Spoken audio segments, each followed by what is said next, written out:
Hello everyone. My hair is a little crazy and I'm having a little bit of tech issues, as is super normal for me. So if there's some complications, you've been fair warned. I have more blankets, more pillows, and more towels set out. So again, hopefully we're getting closer to how I want the audio to sound. So this is my 19-week pregnancy update video. Tomorrow I'm going to be 20 weeks. So today I am 19 and 6 days. So my belly is a little dated, but it's pretty close to what 19 weeks looks like. And I'm having like a very not bloaty day. So I think my belly will actually look smaller today than it did in the last video. So what's going on 19 weeks? Let's see what the app says first. So I just always kind of look at whatever app comes up. And by app, I actually don't mean an application, I mean a website. Most of those websites then have applications that you could download and could be on your phone and give you updates, every week. I don't do that. I don't need that much stuff on my phone. And plus, I don't care. I kind of like looking at like all the different websites. So that would be a lot of apps to download.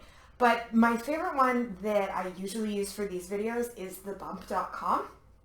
Baby Center is great, but Baby Center for me anyway is much more for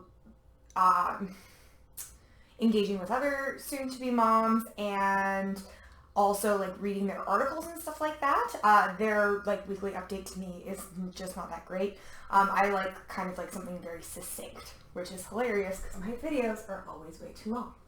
Anywho, so baby is as big as a mango this week. So at 18 weeks pregnant, the baby was as big as an artichoke according to this app.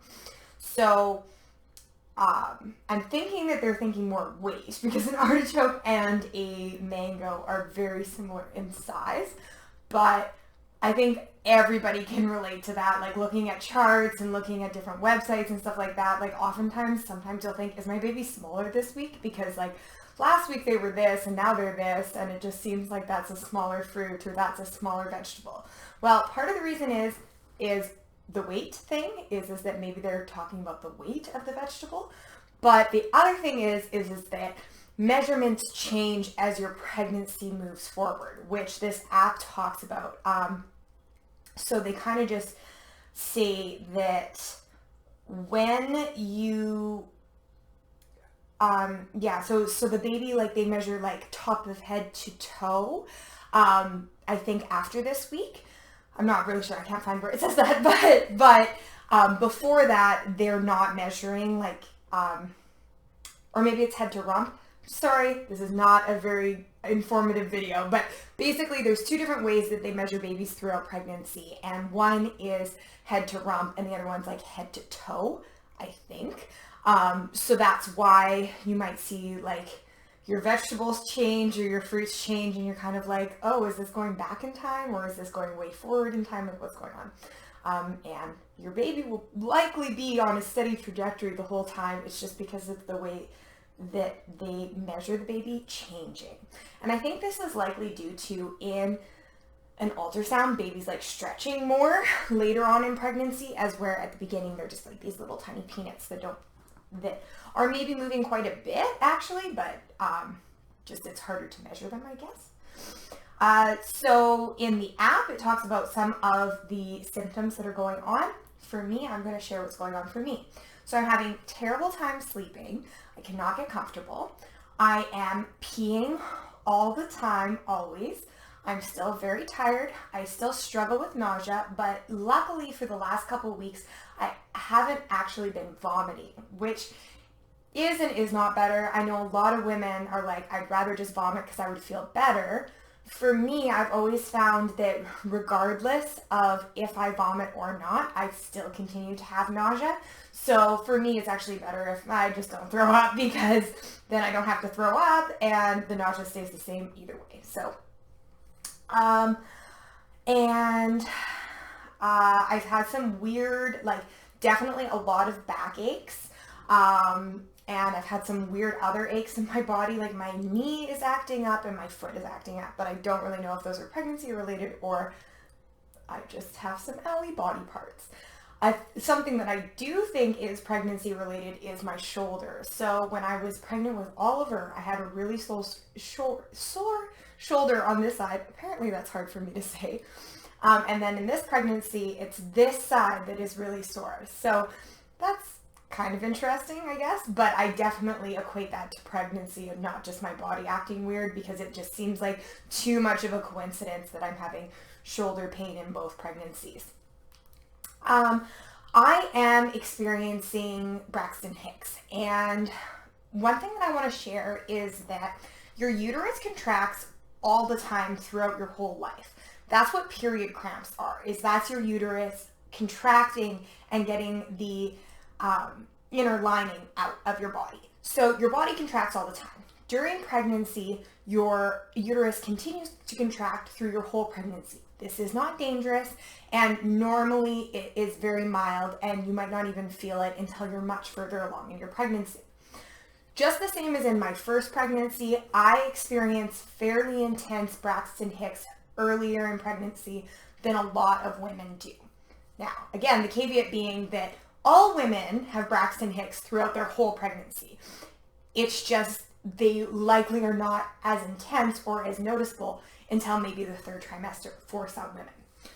The Braxton Hicks I experience tend to be in my abdominal area or in my back. So in my low back, I experience them quite significantly.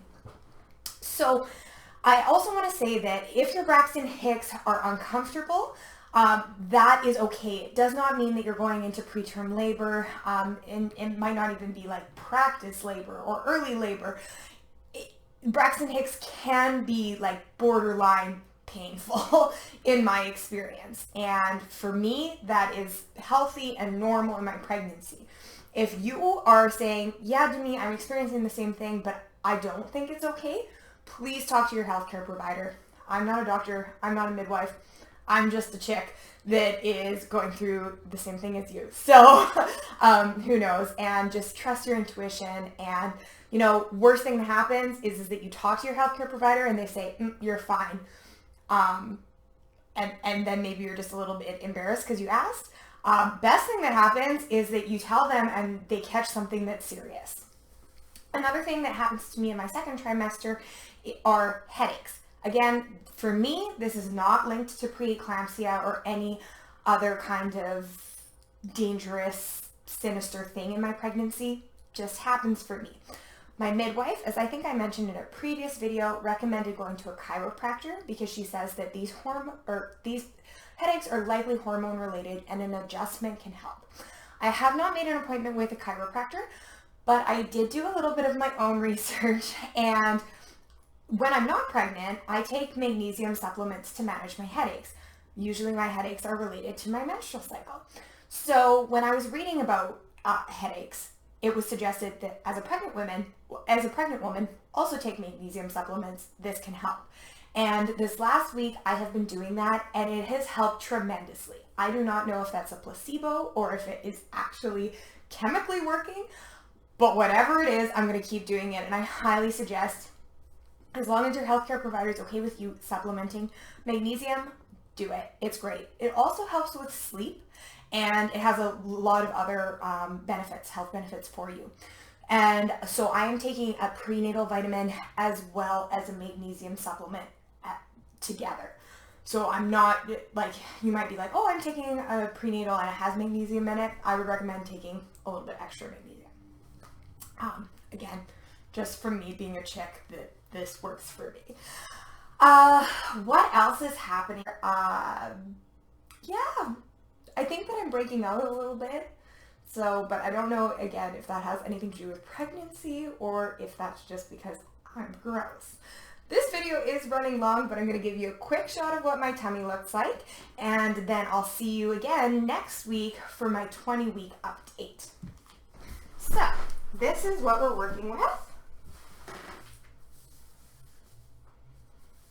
Yeah, I'm pretty sure I look smaller this week than I did last time.